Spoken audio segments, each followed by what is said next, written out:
বন্ধুরা আজ আমি বানিয়ে নিলাম কড়াইতে ভাপা পিঠে। হ্যাঁ বন্ধুরা, এটাও সম্ভব। তোমরা তো অনেকভাবে ভাপা পিঠে বানিয়ে খেয়েছো, একবার কড়াইতে এইভাবে ভাপা পিঠে বানিয়ে দেখো, খুব সহজে একদম অল্প সময়ের মধ্যে হয়ে যাবে। চলো বন্ধুরা, রেসিপিটা শুরু করব। রেসিপিটা পারফেক্ট করার জন্য থাকছে অনেক টিপস অ্যান্ড ট্রিক। আচ্ছা, ড্রিম কিচেন উইথ ভিলেজ ফুডের নতুন একটা রেসিপিতে তোমাদের সবাইকে জানাই অনেক অনেক স্বাগত। আমার আজকের রেসিপি ভাপা পিঠে। প্রথমে দেখো, আমি এখানে 500 গ্রাম আতপ চালের গুঁড়ো নিয়েছি, তবে একটা আমি বাড়িতেই গুঁড়ো করে নিয়েছি। তোমরা যদি চাও দোকান থেকে কিনেও আনতে পারো। আর এখানে দিয়ে দিয়েছি স্বাদ মতো লবণ। এবার লবণের সাথে চালের গুঁড়োটাকে খুব ভালোভাবে মিশিয়ে নেব, যেন কোথাও কম বেশি না হয়। দেখো, খুব ভালোভাবে মিশিয়ে নিলাম। আচ্ছা, এবার কি করব দেখো, অল্প অল্প করে জল ছিটিয়ে ছিটিয়ে আমি এই চালের গুঁড়োর মধ্যে দেব। একবার কিন্তু জলটা দিতে যাবে না, তাহলে কিন্তু পাতলা হয়ে গেলে আর হবে না। তার জন্য কি করতে হবে, জলটাকে অল্প অল্প করে ছিটিয়ে ছিটিয়ে এইভাবে মেশাতে হবে। মিশিয়ে দেখো, চালের গুঁড়োর সঙ্গে জল খুব ভালোভাবে মিশিয়ে নিয়েছি। আর হাতে মুঠো করে নিচ্ছি। দেখো, চাপ দিলে আবার মুঠোটা ভেঙে যাচ্ছে। খুব বেশি জল কিন্তু দেবে না। দেখো, আমি যতটা পরিমাণে দিয়েছি এইভাবেই দিতে হবে। এবারে চালের গুঁড়োটাকে আমি চেলে নেব। যেহেতু এখানে ছোট ছোট ডেলা ডেলা হয়ে আছে চালের গুঁড়োর মধ্যে, যেহেতু জল মিশিয়েছিলাম, ডেলাগুলো খুব ভালোভাবে যাতে মিশে যায় তার জন্য আমি চালের গুঁড়োটাকে চেলে নেব। একটু বড় ফাঁকা যে চালনিগুলো হয় সেগুলো নেওয়ার চেষ্টা করবে, তাহলে দেখবে খুব সহজেই চালা হয়ে যাবে। আচ্ছা, আমার চালনি দিয়ে চালের গুঁড়োটা খুব ভালোভাবে চেলে নিয়েছি। আর কড়াইয়ের মধ্যে আজ আমি বানাবো ভাপা পিঠে। তো কড়াইয়ের মধ্যে দিয়ে দিয়েছি জলটাকে ঢাকনা চাপা দিয়ে খুব ভালোভাবে ফুটিয়ে নিয়েছি।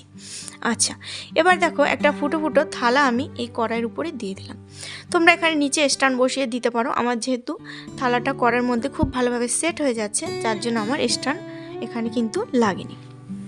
এখানে দেখো, ভাপা পিঠের জন্য আমি সমস্ত উপকরণ নিয়ে নিয়েছি। এখানে নিয়েছি খেজুরের গুড় আর নারকেল কোড়া। এবার আমি একটা ছোট বাটি নিয়েছি, এই বাটিটার মধ্যে ভাপা পিঠেগুলো বানাবো। প্রথমে দেখো, চালের গুঁড়ো নিয়ে পুরো বাটিটার মধ্যে দিয়ে দিলাম। পুরোটা কিন্তু ভরিনি, অর্ধেকের থেকে একটু বেশি ভরেছি। এবারে প্রথমে দিলাম নারকেল কোড়া, এবার দিলাম খেজুরের গুড়। এবার দেখো, আবার চালের গুঁড়ো দিয়ে পুরো বাটিটাকে আমি ভরে দেবো।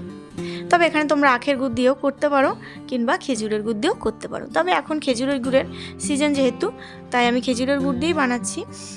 এবার দেখো, ভাপা পিঠের এই বাটিটা যেটার মধ্যে বানাবো আমি, বাটিটাকে একটা সুতির কাপড়ের মধ্যে দেখো আটকে নিলাম। কাপড়টা কিন্তু অবশ্যই ভিজিয়ে নিতে হবে। এবার এই থালার মধ্যে আমি খুব আস্তে করে বাটিটা বসিয়ে দিলাম। এবার আস্তে করে দেখো, বসিয়ে দেওয়ার পরে বাটিটা কিন্তু সরিয়ে নেব। সরিয়ে নেওয়ার পরে ঢাকনা চাপা দিয়ে আমি 5 মিনিটের মতো ভাপিয়ে নিলেই দেখবে ভাপা পিঠাটা খুব ভালোভাবে পারফেক্টভাবে সেদ্ধ হয়ে গেছে। তো আস্তে করে নামিয়ে নিলাম। আর একইভাবে আমি সমস্ত ভাপা পিঠেগুলো বন্ধুরা বানিয়ে নেব। এটাও দেখো হয়ে গেছে, নামিয়ে নিচ্ছি। আর তোমাদের দেখো, এই যে সামনে একটু খুন্তি দিয়ে এনে তুলে দেখাচ্ছি, খুব ভালোভাবে কিন্তু পিঠাটা সেদ্ধ হয়ে গেছে। তবে পিঠেটা কিন্তু আগেই নাড়াচাড়া করতে যাবে না, গরম অবস্থায় কিন্তু পিঠেগুলো ভেঙে যায়। যখনই ঠান্ডা হবে তখনই ধরবে, তাহলে দেখবে আর পিঠেগুলো ভাঙবে না। তো একইভাবে আমি বন্ধুরা সমস্ত ভাপা পিঠেগুলো বানিয়ে নিয়েছি। আর রেসিপিটা কেমন লাগলো অবশ্যই কমেন্ট করে জানিও।